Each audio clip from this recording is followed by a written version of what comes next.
Ang ito ay rated SPG. Striktong patnubay at gabay ng magulang ang kailangan. Maaaring may masiselang tema, lengguwahe, karahasan, sexual, horror o droga na hindi angkop sa mga bata. Hello guys! Welcome back to my channel. Ipagpatuloy po natin ang ating kabanata kahapon. Niligtas nga po ni Jared ang ating si Gigi sa pagtangka ni Mayor Magnus Inosorio sa kanyang buhay. Muntik na siyang sagasaan. At tinanong nga ng dalaga bakit nandoon siya at sinabing aalis siya. Lingid sa mukha ni Gigi ay malungkot pero nagmamatigas pa rin siya at sinabi niyang hindi umalis ka. At sinabi ni Gigi na huli, tanong mo kaya sa kuya mo kung bakit niya ako pinapapatay. At pag uwi nga ng bahay ay inaway ni Jared ang kanyang kuya at sila ay nagtalo. Samantalang si Riley at si Gigi naman ay nalulungkot dahil nga sa muntik na siyang ipapatay ni Mayor Magnus. At si Riley at si Allison ay naghahanda ng almusal dahil inimbita yata nila si Blair, pero ang hindi inaasahan ay lumabas na ang babae, ang mukha ng babae sa video ng kabit ni Magnus at ito ay si Blair. So laking gulat ni Allison bakit naging si Blair, at yan naman ay nagtaka rin ang mga pamilya ni Gigi na bakit si Blair ang nandoon. Pinaglalaroan ni Blair ang mga taga-elite squad muna bago niya ito itumbo. At sabi nga ni Madam Sophia, pwede pala yun. So yun, natuwa na si Gigi dahil sinabi niya yan ang sensya. Pwede na 2023 na daw.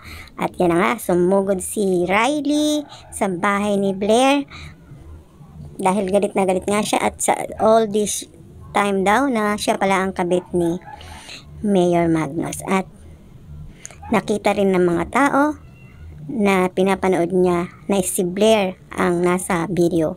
At galit na galit si Blair. Siyempre, ito pa ng palaaway itong bruha na to. Kaya galit na galit din si Riley. Hindi rin mapahinto si Riley. Hindi niya rin mapakiusapan na ito ay tampered at peke. At ginawa lang ang video, pinalitan ng picture niya. Kaya hindi niya rin mapaliwanagan dahil hindi na open ang mind ni Riley. Dahil ang alam niya, siya ang kabit ni Mayor Magnus. At nag-away na nga silang dalawa hanggang sa humantong sa hindi magagandang mga salita. Sa sobrang galit. At hindi na rin napatalo si Blair, kaya lumaban na rin siya ng sagutan. At ano na rin ang sinabi niya kay Riley, na nasakta naman si Riley at galit na galit. Sobrang nagkasakitan na sila. At yun na nga mga kamagandang dilag, sobrang galit na ni Riley.